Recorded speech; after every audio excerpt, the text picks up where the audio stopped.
In our final video on solving systems of two linear equations, we're going to look at some special cases. So first, this is a review.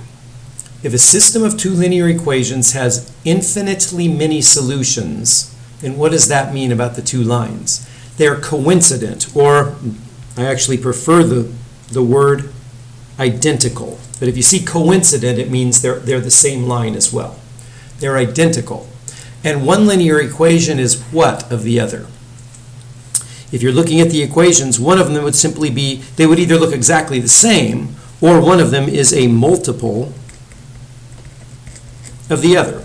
And even if they are exactly the same, you could say they are multiples of each other. The multiple happens to be 1. Take one of them and multiply it by 1, and you get the second. All right, let's take a look at these two equations. They don't look too similar, but let's solve these. I think I'll do substitution.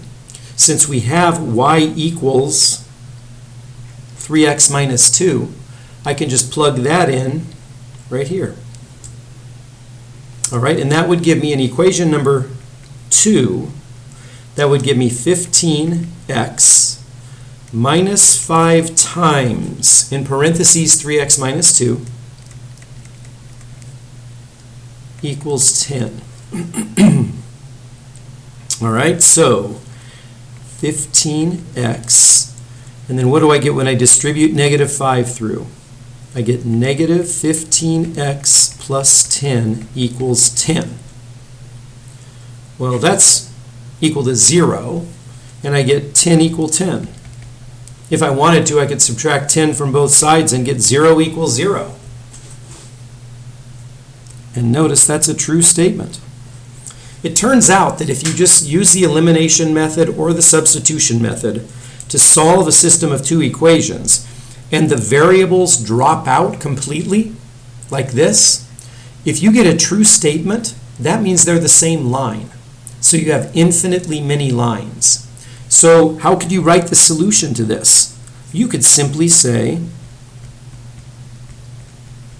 just pick one of the lines, and you could write it more nicely if you wanted to. You could write this one or you could write that one. Either one, because they are the same line. And I think this one's more nicely written in y equals mx plus b form. This would be the solution. It's all of the ordered pairs on this line, which is exactly the same as all of the ordered pairs on this line. So remember, if the x's drop out, like they did here, 10 equals 10, there's no x, and it's a true statement, 10 equals 10 is true, 0 equals 0 is true, then that means you have infinitely many solutions, and in fact, the two lines are the same. They're identical. All right, let's look at another example, or another special case. If a system of two linear equations has 0 solutions, what does that mean? It means there's no point in the xy plane that's on both of them. That tells you that the two lines are parallel. Those are the only kinds of lines that don't intersect, right? Parallel lines. That means they have the same slope, but the lines are not identical. If two lines are exactly the same, if this happens to be line number 1 and line number 2, we don't call them parallel. We just say they're identical. So parallel means they have the same slope, but they are not the same line. So let's solve a few systems of equations. Well, this one you probably know the solution. Do you think it's possible to have an ordered pair, x, y, where y is equal to 3x plus 5, and also y is equal to 3x plus 4? Well, of course not. And let's show that by, well, we could use substitution or elimination. I'll use substitution.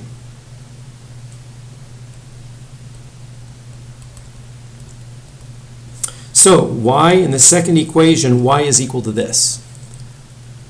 So go to the first equation and plug that in for y. And that would give us 3x plus 4 equals 3x plus 5. Subtract 3x from both sides, and we get 4 equals 5. That's false. If the x's drop out of your system as you're doing this, and you get a false statement, that means there is no solution. So the solution is that, because they are parallel lines. And it was easy to see that they're parallel because the slopes are the same. Remember, y equals mx plus b. M is the slope. The slope is 3 here. The slope is 3 here. But because the y-intercepts are different, 5 and 4, they're different lines. So that is a pair of 2 parallel lines. Okay, let's look at the next one. In this one, to solve, I think I will do elimination or addition, however you want. We know you can call it either one. I'm going to multiply equation number 1 by a negative 2, because that would give me a negative 4x, and this would give me a 4x, and the x's will vanish. So equation number 1 becomes negative 4x minus 6y, and 5 times negative 2 is negative 10.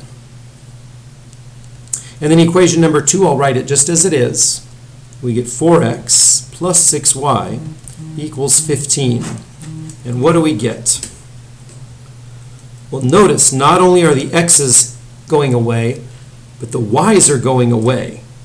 So we get a 0 on the left, and we get a 5 on the right.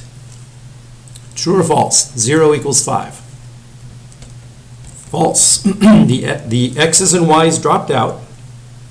No variables in this, and we got a false statement. That means there is no solution, which means they're parallel lines. The only way you can get no solution is if the two lines never touch each other, which means they are parallel. All right, the last one. Okay, how do we want to solve that? Well, I could, let's see, if I want to only multiply one of the equations, I'd have to multiply by a fraction. 4 times 1 1/2, 4 times 6 over 4 would give me a 6. So how do I want to do it? We could do it that way. We could eliminate the x, we could eliminate the y, or we could use substitution. I think I'm going to use substitution. And I think I'm going to solve for x in equation number 1. You could do it any other way you wanted to. I'm going to solve equation 2 for x. So that would give me, equation number 2 would become 6x equals negative 9y plus 12. So now I'm going to divide everything by 6. And that's going to give me a x equals negative 9 over 6 is negative 3 over 2 y plus 2. So that's what x is equal to. So I'm going to take the right-hand side of this in this block and plug it into equation number 1 right there. So equation number 1 gives me 4 times, this is equation number 1 here, not 1 times, equation 1, 4 times x, which is negative 3 over 2y plus 2.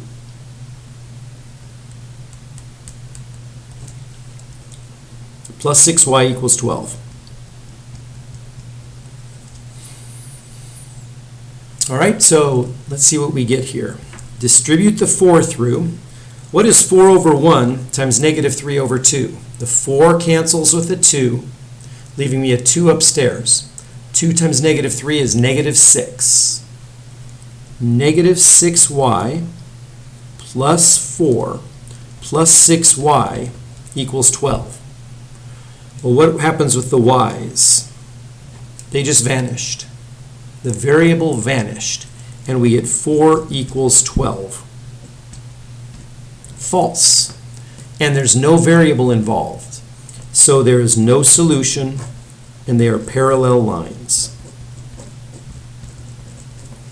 And I'll do a reminder. I think I reminded this in an earlier video, that when you have equations